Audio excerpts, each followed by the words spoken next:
Good evening, everyone out there, not only here in Burlington, but also the ships at sea, people in the air, everyone who could be possibly listening to this show.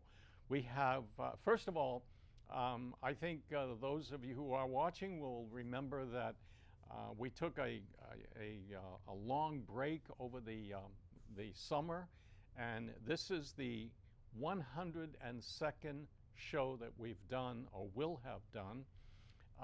We are back on track. I just want to take a moment and mention before I introduce our guest, who is very special tonight.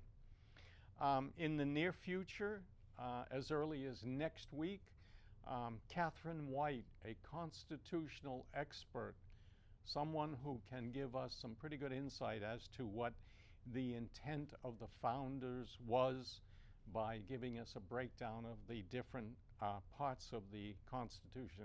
I think a very, very special, it has a special importance today because there are so many people who are at odds with the way the Constitution is being spun out, the way it's being interpreted. And I'm hoping that Catherine will be able to put us on the straight course with regard to. Also, Jim Lyons, who is the official head of the Republican Party here in Massachusetts. He's going to be joining us in the near future. I don't have an exact date, but he will be joining us.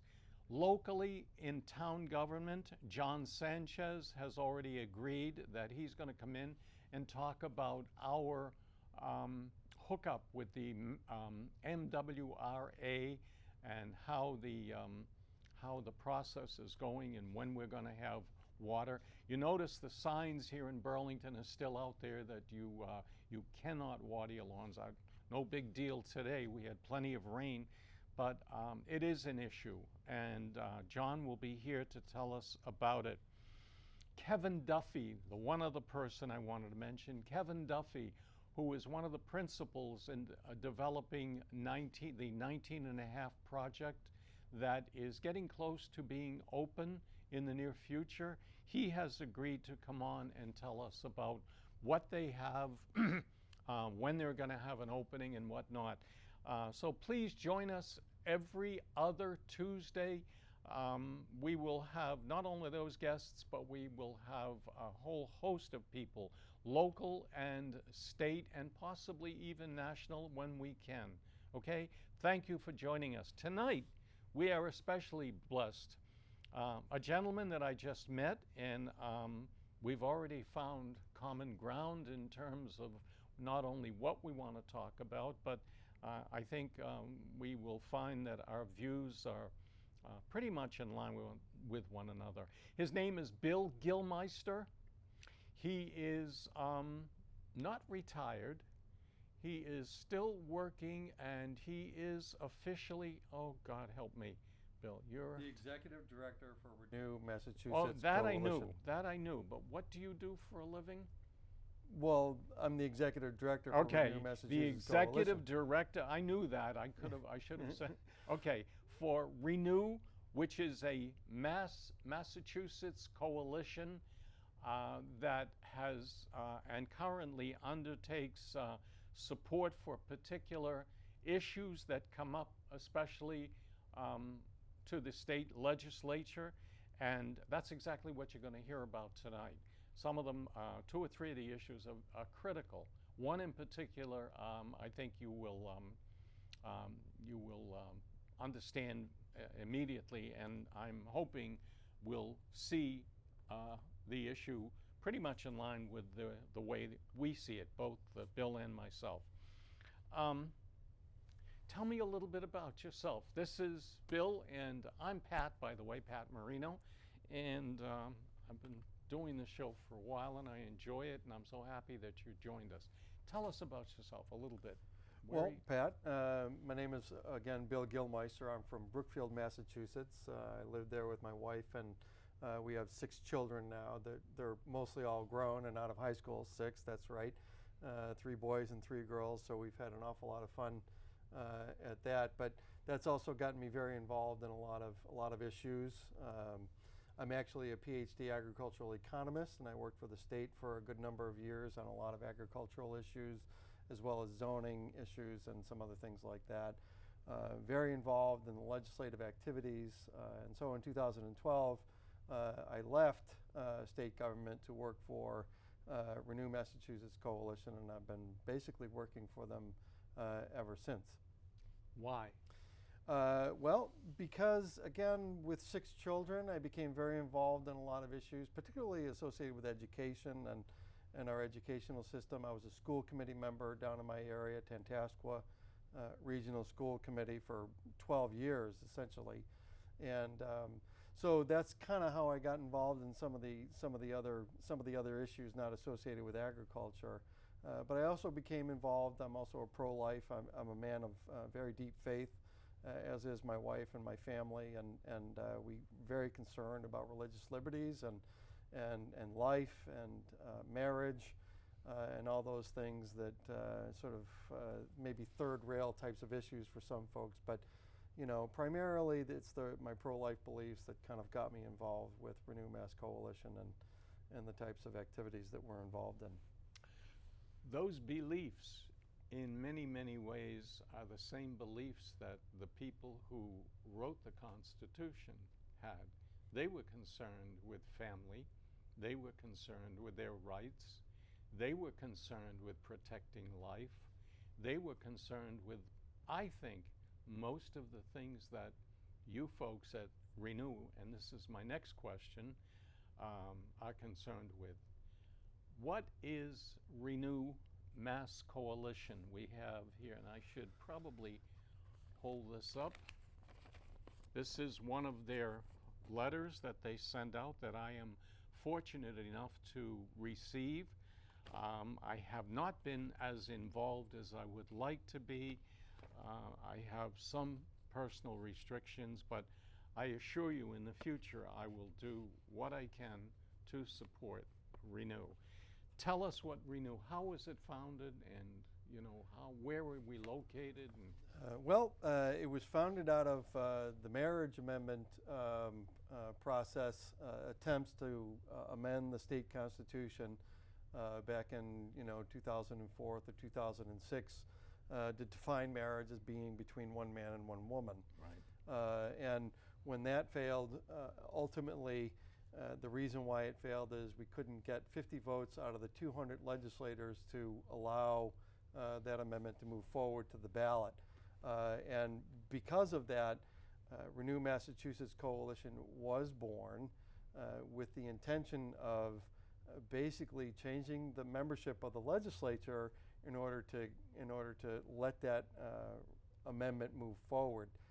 So that was back in 2007, and it's kind of done a lot of different things over the years. The topics that we engage in, Pat, range from the marriage issue, one man and one woman, to pro-life issues. We even get involved in tax issues, religious liberty issues. The most recent one was the counseling ban that was recently passed and signed by the governor, which we fully expect to be overturned in the courts. But we also get involved with illegal immigration issues, sanctuary state, driver's licenses for illegal immigrants. Wow. So we have a very large set of issues that we're interested in, primarily because, you mentioned the founding era, and I always go back to the Declaration of Independence. And of course, our rights are given by God, not by the government. Right. So that we can pursue life, liberty, and the pursuit of happiness. But in the Declaration, there are 27 offenses that our founding fathers listed against the good king, and one of which he created a multitude of offices and sent swarms of officers to eat out our substance. Eat out our substance. And anybody with a small business or, knows what I'm talking about. We are overregulated, we are overtaxed, and we're being told on who can go into men's room and women's room, and it's not the kinds of people that we normally would think of. That is to say, men going into a woman's room is just not something that we feel is safe or fair. So How do you fight all these issues? There are so many. well, And is that an indication of the fact that we are getting farther away from the intent of the Constitution? The way that we fight them is one of the things that we focus our attention on, and you sort of ask us what we do. So we were born out of the marriage amendment attempts, but our goals are, or our objective is, the things that we do are to educate, advocate, train, recruit, and elect people to the state legislature. And when we say educate, we're basically informing people, generally through our electronic mail, voter voices that we send out to inform the general public. This kind of?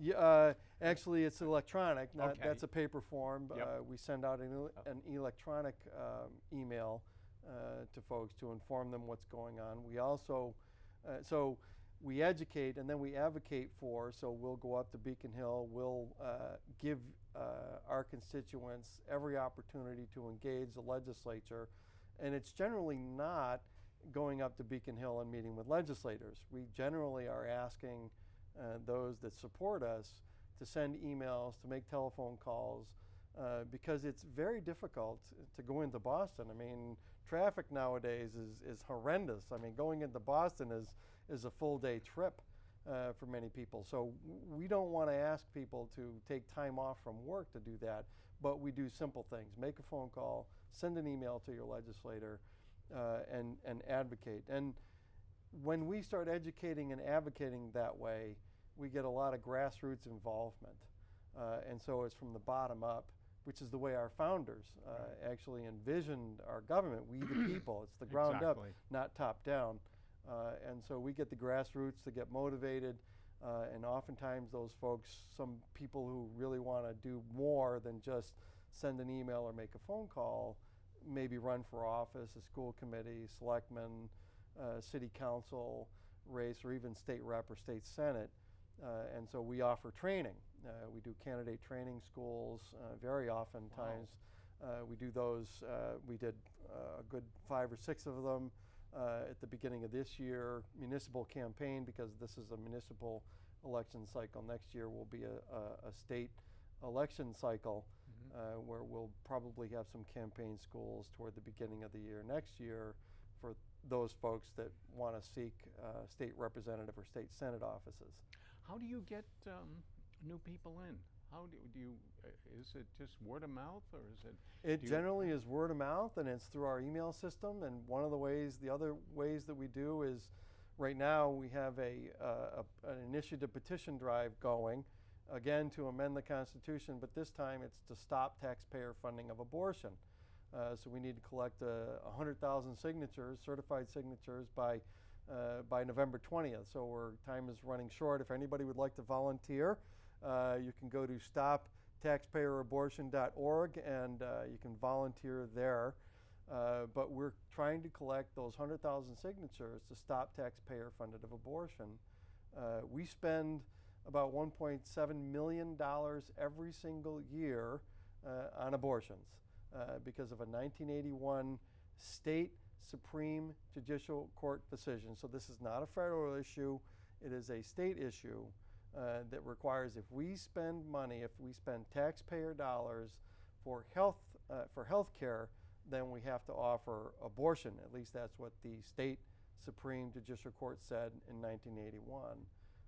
Since that time, we've spent over $200 million on abortions in the state. Let me get this. If you spend so much money, you have to match it. Go over that again. You have to match the amount of money that you put in? No. That is just if a woman is on Mass Health, right? Then and she would like an abortion, Mass Health will pay for an abortion. Okay. And that's what it is. Some people get a little confused because they say, well, wait a minute, I thought the federal government already did not allow federal funds to be spent on abortions. Right. But what Massachusetts has done is said, okay, we're not going to use any federal dollars, we'll just expend state dollars. So they actually spend state dollars rather than federal dollars to fund those abortions. Still the people's money. It still is the people's money.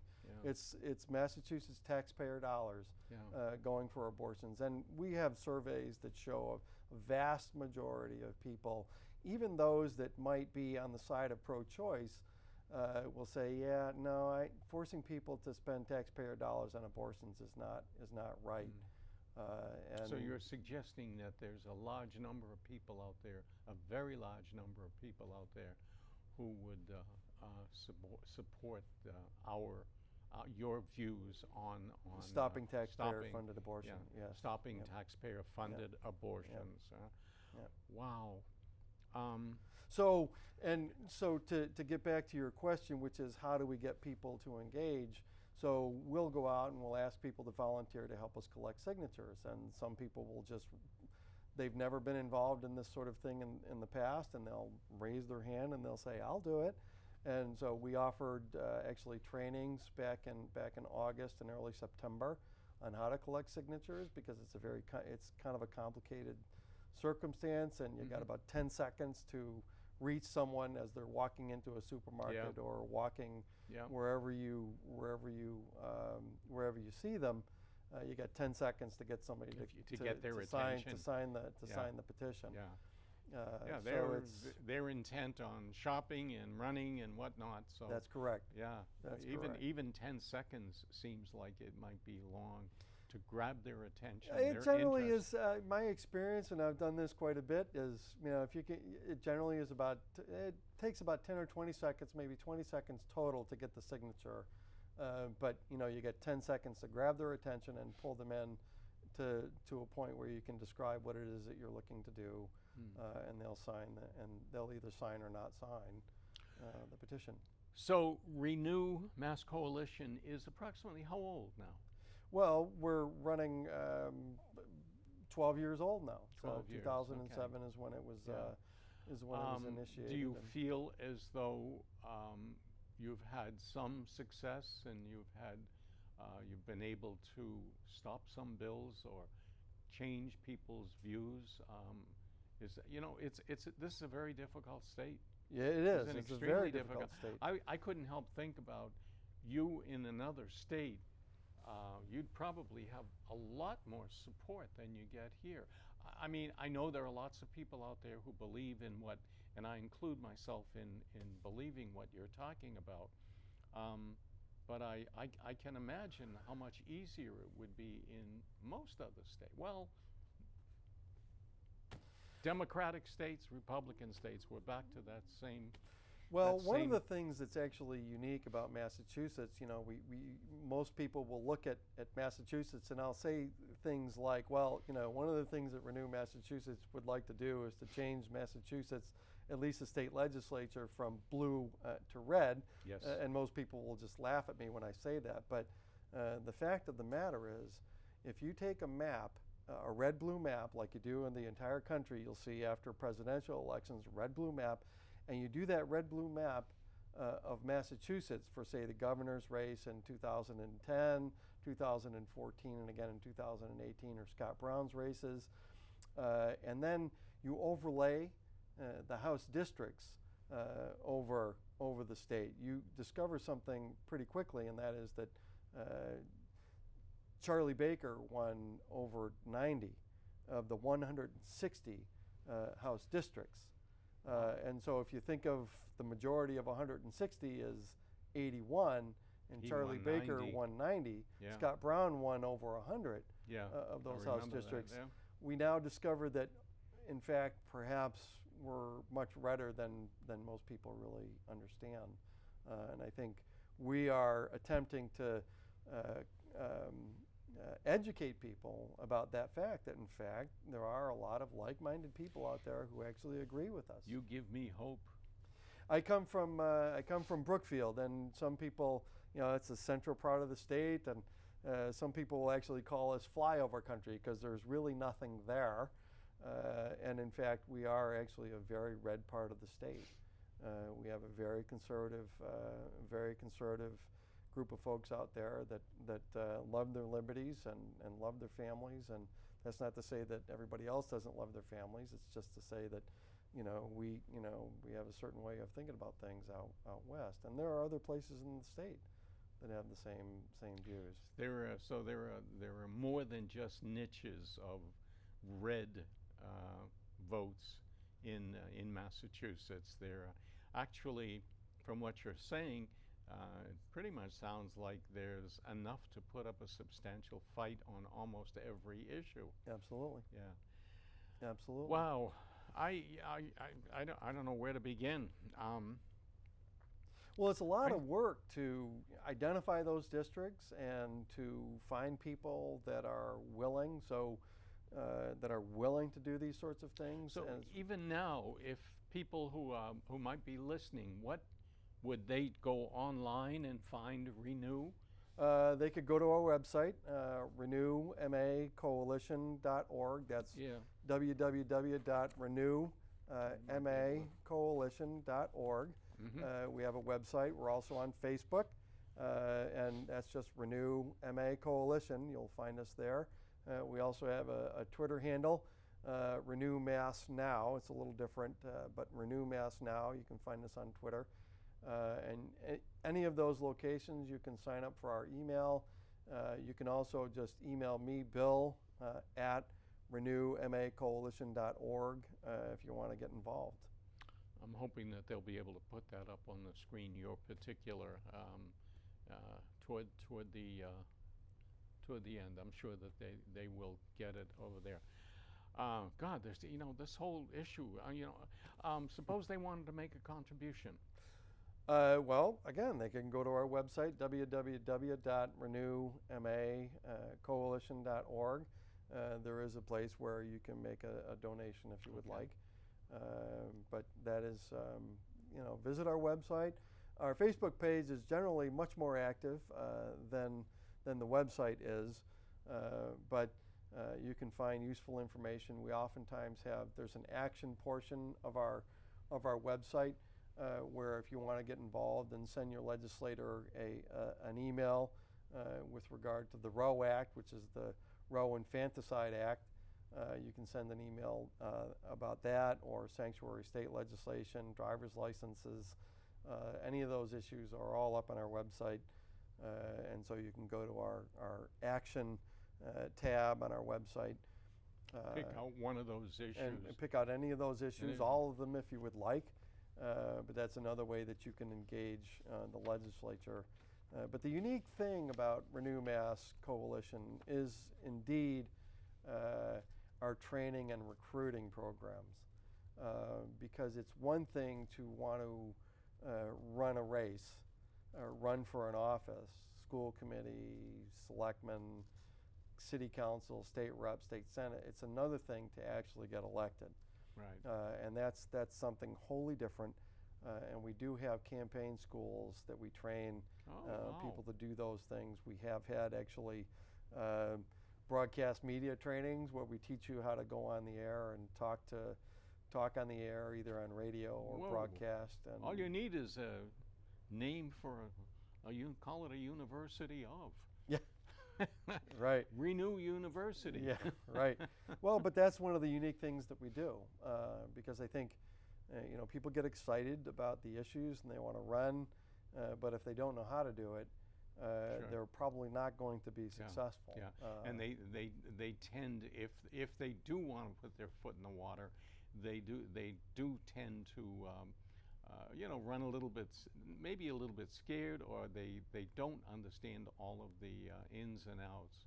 I'm sure that when you have a group that is supporting you and showing you someone who is well versed in what has to be done, it's a big plus. Yes, it's it a is. big help. Yep, it is. The Roe Infanticide. Where does Renew stand on it, and why? Well, we're profoundly opposed to the Roe Act. The Roe Infanticide Act is an act that basically repeals current abortion laws, which do allow abortions in the state, and it replaces our statutes with some very relaxed rules with regard to abortion. For example, it removes any parental involvement of a young girl who is seeking an abortion who's less than 18 years of age from involving her parents in the decision to get an abortion, which we feel is a very dangerous thing to be doing. I have 6 kids. All of them are out of high school, and they're still asking me how to balance their checkbook. This is a fairly significant decision, and I think parental involvement is very, very important. The other thing that it does is it removes all restrictions on late-term abortion. So right now, it has to a late-term abortion that is after 24 weeks. And if you've ever had an ultrasound, 24 weeks, that you know the baby is rolling around inside there. Sure. So, late-term abortion under current law says that it's got to be for the life of the mother, the health of the mother, including her mental health. Now, with the Roe Act, it removes all of those, and basically anything goes because it leaves it up to the doctor's discretion. The other thing that it does is it removes the requirement that doctors have to save a baby if it's been born after a botched abortion. So if a woman goes in, it wants to have an abortion, but the baby is born anyway, under current law, the doctor has to take all life-saving measures to save the baby. With the Roe Act, which is why we call it an Infanticide Act, the doctor does not have to save the baby. And in fact, we had a former abortionist, she was an OBGYN, who came in to testify at the hearing in the Roe Act in June, who said one of the worst things that can happen in an abortion clinic is for the baby to be born alive. And oftentimes in the clinic, they would just let the baby die, unfortunately. And so so those things we view are very dangerous. There are many other things that the Roe Act does that are very bad. Even Governor Baker has come out and said, yeah, no, the Roe Act just goes way too far. I would veto it if I would not support this bill. I'm not sure if he used the veto word, but even Governor Baker, as opposed to this. So speaking of places, if you object to this, sayno-to-roe.com. That's sayno-to-roe.com is a place where you can sign a petition to tell your legislators that you oppose the Roe Act. It's just like it's spell it all the way out, sayno-to-roe.com. You can sign that petition. We have well over 10,000 signatures already. We're actually going in tomorrow to deliver signatures to legislators at the State House. Of course, perhaps there's a celebration of life tomorrow at the State House, which actually celebrates pregnancy health centers, which is basically the alternative to abortion, where women who find themselves in difficult pregnancies, whatever the circumstances might be, they can go to one of these centers and get help, either through adoption services and some other things that they do, and they help walk them through some of the opportunities and benefits that they can get by carrying the baby full term. If a religious group, Catholic, Protestant, doesn't matter, any religion, I think they probably would be reluctant to come forward and say, but then again, I really wonder, because I know the Catholic religion is very much in favor of life. They're very much pro-life. But do you get any support from them, or do they let you know that they agree with what your policies are? Or is that something that is... Well, we always want more. I think the churches focus their attention on the things that churches really focus their attention on, which for most, it's spreading the gospel of Jesus Christ. And so they're really focused on Yeah, but this is on life. doing that. It is. And it's an interesting thing because, of course, I've been involved in these issues for many years. And when I approach my senior pastor, or if you approach a priest about some of these issues, there's a little bit of skittishness about it because there are a lot of differing views about these things in the church pews. Not everybody is in agreement on all of these issues. And so it can be divisive if you're not careful. And so there's some caution. But it's such a I mean, to protect life, it seems to me, is, it's about as fundamental as you can get. Oh, on absolutely. Any issue, Absolutely. So, And yeah. it's a matter of degree. So the pastor of my church that I attend is very very helpful. He's actually going to be doing the invocation tomorrow at the State House. Very supportive of life, the pregnancy health centers.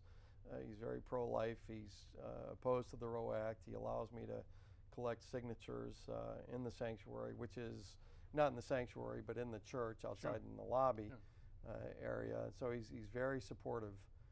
Usually gives on the Sanctity of Human Life Sunday, he will give a sermon on the sanctity of human life and abortion and all those sorts of things from a scriptural standpoint.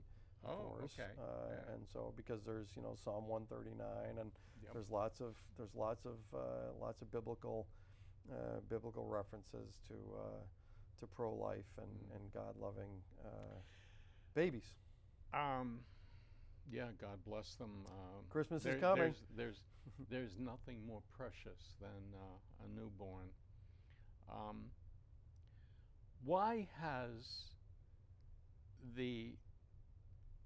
Where does the legislature get its current support in wanting to deny a right to life of newborns? What are the advantages that they claim that they are advocating? What makes them even viable in terms of supporting a particular? Well, Planned Parenthood, very strong lobbying group Here in Massachusetts. Here in Massachusetts, Planned Parenthood of Massachusetts. Their CEO gets more than $200,000 a year. Their 5 top paid officers get more than $150,000 a year. Oh my God. They have assets in excess of $20 million. Abortion is a very big business. Industry. It's a very big industry and business, and we've seen, they're selling baby body parts. That's now, or at least there's video that suggests very strongly that they're actually harvesting body parts out of babies that are aborted. So it's a very big business, and as any business is going to lobby the legislature, not only in visiting but also in donating to candidates. That's one of the things that they're doing, and so I think that's what's driving it. So in effect, in large measure, they are buying their vote. There's no reasonable basis for, well, I can't say reasonable. There is no solid basis for their point of view. There really isn't, because all you're really doing with the Roe Act is basically expanding the number of abortions that can occur in Massachusetts beyond what currently occurs. I mean, there's upwards of 18,000 abortions a year in Massachusetts alone. It used to be quite high. It was upwards of 40,000 in the 80s and 90s. It's been dropping quite a bit ever since. So as any businesses want to expand their business, if they can pass some laws that allow more abortions to occur, that's primarily what they're seeking to do. You know what I can't understand is, most of these, I suspect that most of these babies are babies of parents who are white.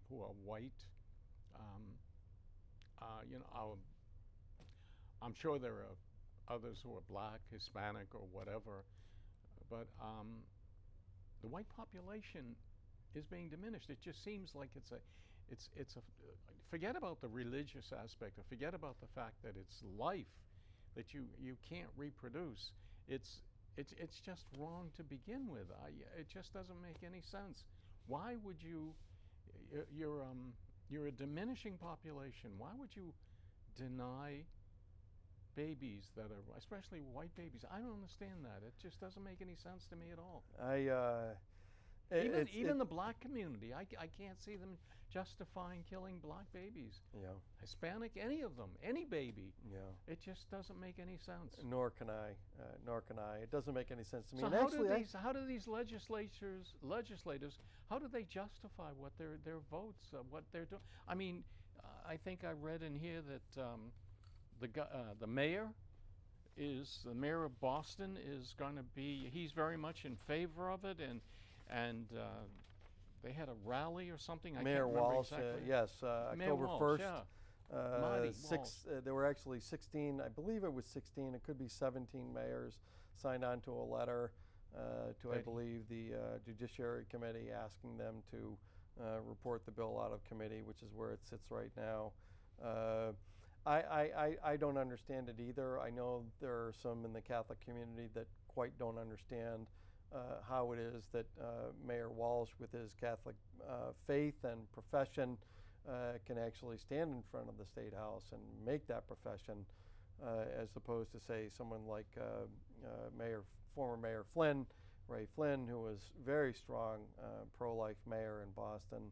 And so there's a lot of Catholics that don't quite understand how the mayor can go out and do that, as well as some of the other legislators that have co-signed this legislation. Yeah, a lot of them are Catholic, I'm so sure. it's a very unfortunate thing. Yeah, it just doesn't make any sense at all. No. And you know, you are not saying that the baby's going to be born at the cost of the mother. That's not the issue at all. It's simply a matter of saving as many babies as you possibly can. And if the issue comes, my understanding is that if the mother's life is at stake, then the doctor has the choice or the responsibility for doing whatever the mother wants. Under current law, abortions after 24 weeks, before 24 weeks, that you don't really, there's not much of a reason you have to give. But after 24 weeks, which is generally considered late-term abortions, it's only for the life and the health, including the mental health of the mother. So it's actually fairly expansive already before the Roe Act comes along. And the Roe Act really jeopardizes women's health because I don't know if I mentioned it or not, but it removes the requirement that late-term abortions, which are considered to be major surgery, it removes the requirement that those abortions need to be done in a hospital with obstetrical equipment. So now you can do these late-term abortions in backroom clinics. Anywhere, yeah. And that to me is endangering women's health. Yeah, that alone absolutely. is enough to say, wait a minute. Yeah. But when you're removing the requirement that these abortions take place in a safe facility where women can be saved, there's lots of women that have lost their lives because of botched abortions, hemorrhaging, and all those sorts of things that can occur. Is this you know, there are so many issues that are at stake today in America, and they tend to run along political lines. Is this a Democratic-Republican issue, or is it strictly That's the way it certainly comes down. Yeah. That's the way it certainly comes down. I don't, we're nonpartisan, so I'm not really, that's generally the way the lines are drawn. They're very conspicuous. It's very conspicuous, but we don't really care altogether too much about party affiliation. You don't talk about that. That's correct. Okay. I mean, we're just looking for people to get into the legislature who are pro-life, who are pro-religious liberty, who are pro-marriage between one man and one woman, who are in favor of securing our borders, who are in favor of, life, liberty, and the pursuit of happiness of U.S. citizens. That's the way it has always been. life, liberty, and the pursuit of happiness, a marriage between a man and a woman. Today, everything is changing. Everything is being turned around. I don't know. As my father used to say, I don't understand this world anymore. I think a lot of people see these things. You know, a lot of people. Yeah, but those legislators represent a lot of people. That's true. But one of the things, again, one of the things that we are attempting to do is to inform the public about these issues. And if legislators, vote against these things or vote in favor of, say, the Roe Act, Right. we're going to get a roll call vote on that, and we're going to hold them accountable come election time. And actually, we've been reasonably successful in the past at recruiting and getting candidates over the finish line. In 2010, there was a major uptick in the number of conservative legislators in the State House. It nearly doubled. And we've been holding our own ever since. And we continue to fight for those districts where we know we can actually win. Yeah. And so there is hope here. I know it sometimes looks like it's not something that we can do, but it definitely is. And I think the more people come to understand and know that there's an organization like Renew Massachusetts Coalition out there that is fighting for these values. It helps build faith. It really does. Possibility. It really does. Yeah. That's one issue that you folks are involved in, have been involved in. One of the others is that I found very interesting is this one about the immigrant. Can you talk a little bit about what happened to the and who the Jarheads Motorcycle Club are? Where are they from, and what do they well, the do? Jarheads Motorcycle Club is is generally the folks were from all over the New England area, but they're generally made up of U.S. veterans, actually. I'm a lot of Marines, I understand. Well, the incident that you're referring to that occurred a little earlier in June this year is Vladimir Zhukovsky, who was a Ukrainian immigrant here on a green card.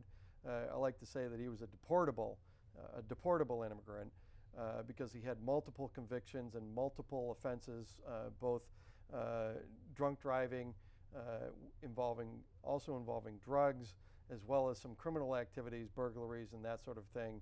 And so he should have been deported probably years ago. But nevertheless, he was driving, I can't remember the route, up in New Hampshire. He crossed the center line. He was driving a pickup truck with a trailer with cars on it, or it may have been an empty trailer, but nevertheless, and he ran right into a bunch of the Jarheads that were traveling up to, I think it was a fundraiser up in New Hampshire on motorcycles, killing 7 of the members and injuring many. 5 of the 7 that were killed were actually U.S. veteran Marines.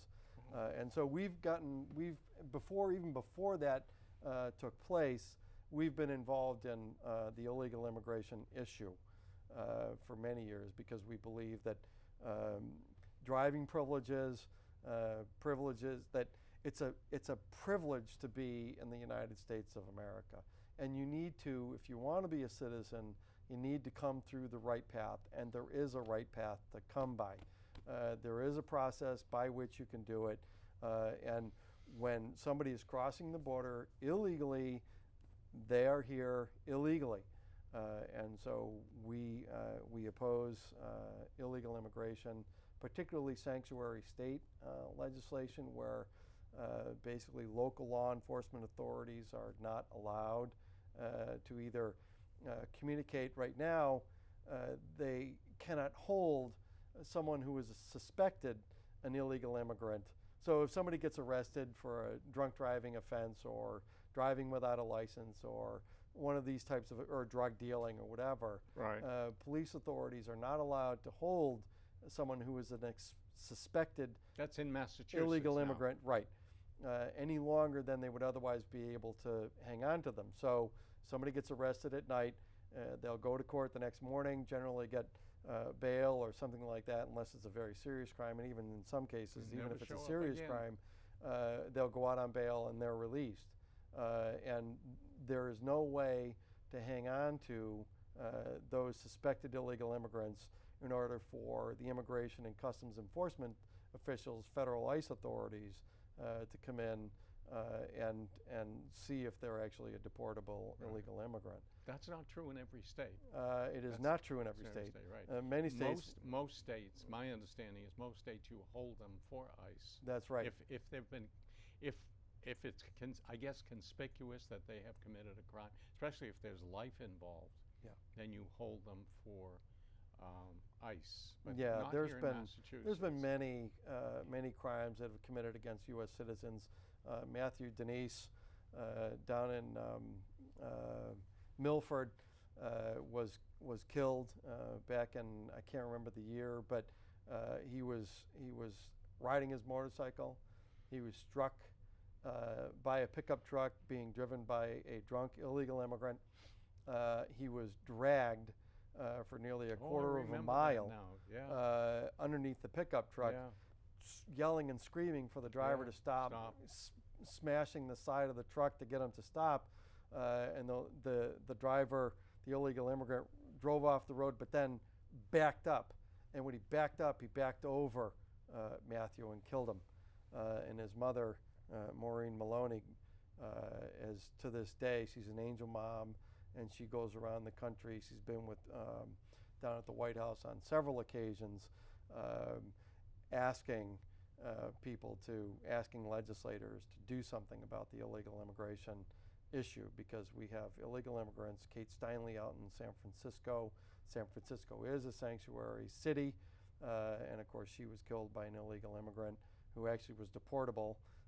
In other words, he'd been over the border several times, and so we have sanctuary state legislation to make the entire state a sanctuary state, where it would be illegal for a law enforcement authority, a local police officer, to even ask someone suspected of being an illegal immigrant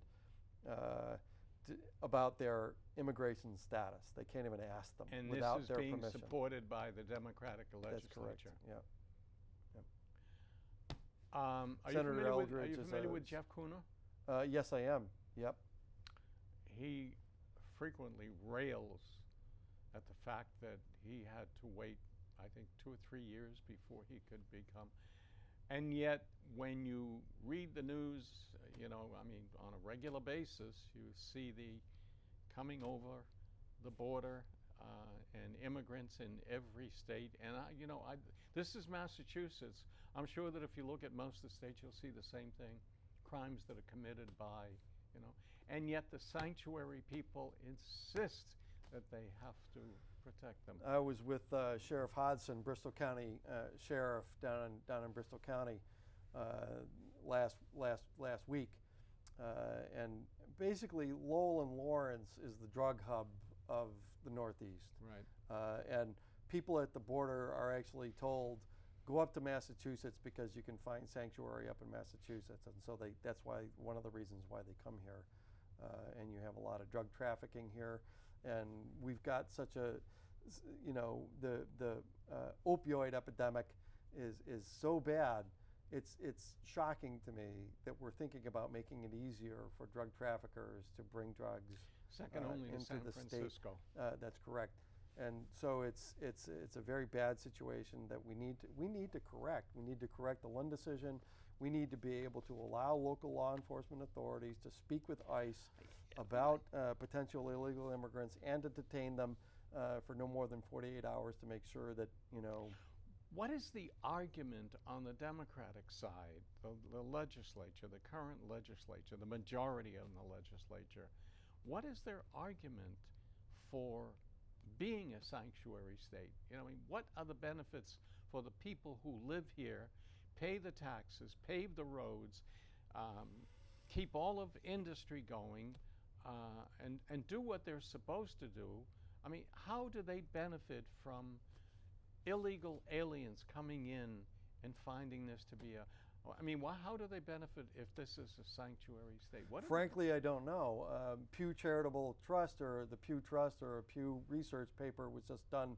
Sheriff Hodson mentioned this last week that says, and maybe it wasn't Pew, maybe it was another piece of research, but nevertheless, a very large proportion of illegal immigrants are actually on some of our welfare programs, Section 8 housing, EBT cards, food benefits.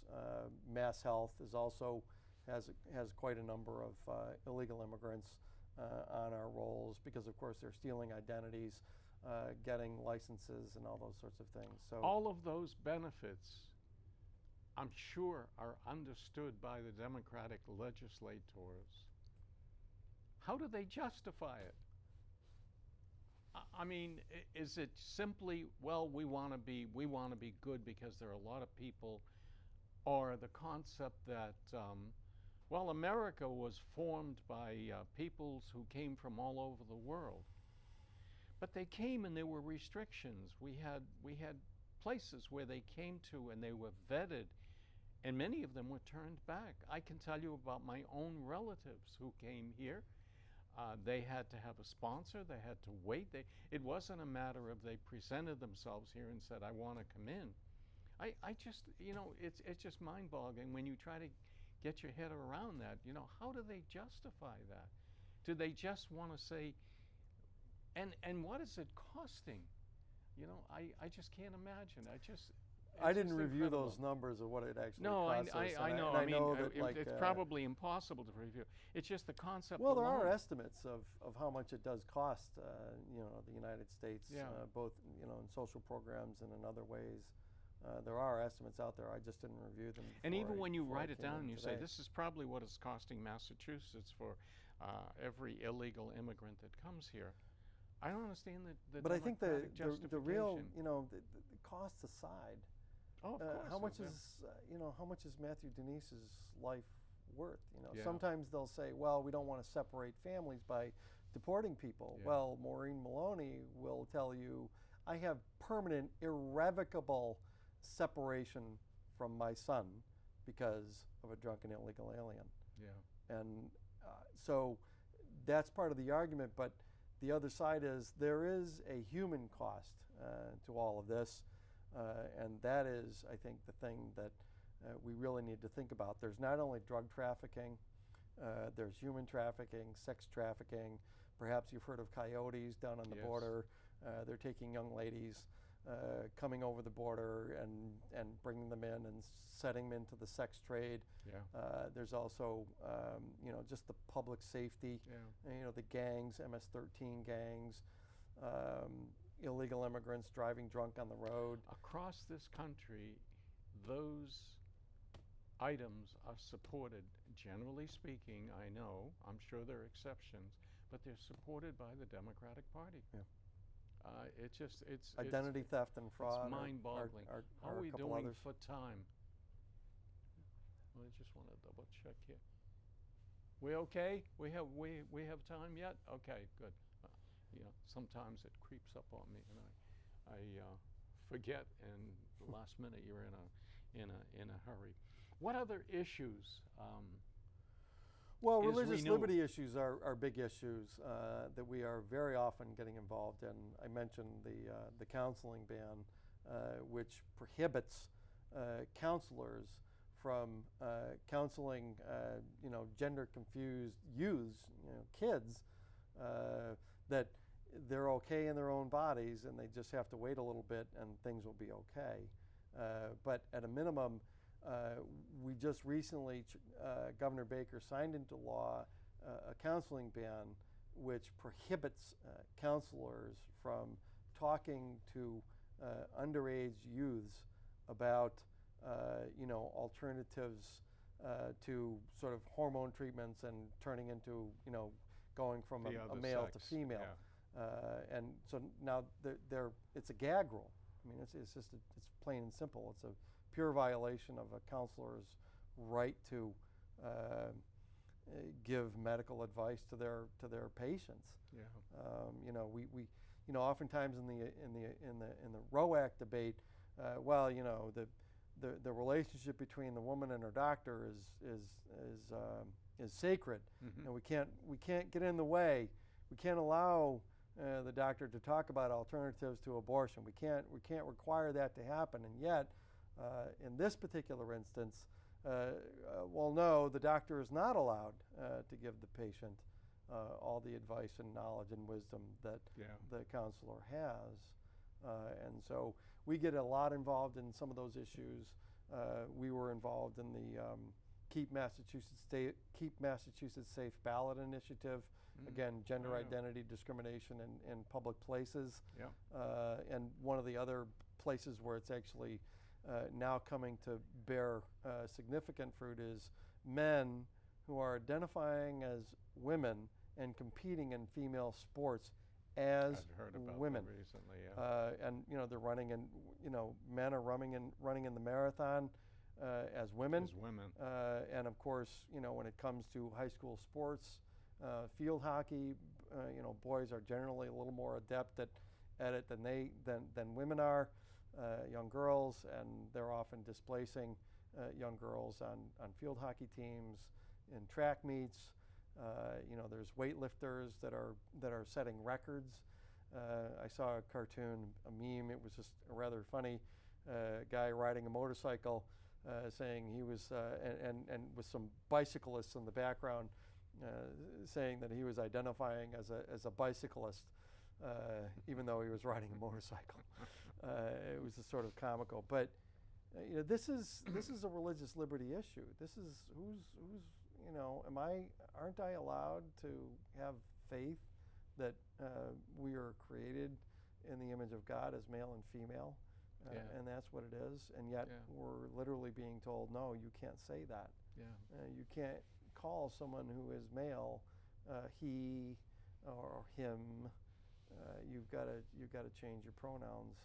That to me is After wrong. years, generations of you know, being known, a man was a man, a boy was a boy, a girl was a girl.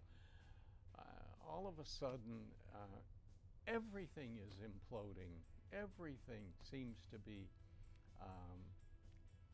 2 minutes? Oh, God.